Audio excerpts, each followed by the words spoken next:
ఎవరికి ఎవరయ్య ఈశ్వరా, ఎవరుంటేనేమయ్య ఈశ్వరా.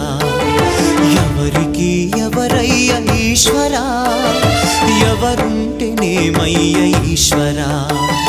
మరు జన్మ రాకుండా చూడరా, నీ దయ ఉంటే చాలయా హర హరా. నీ దయ ఉంటే చాలురా ఈశ్వరా, నీ దయ ఉంటే చాలు పరమేశ్వరా.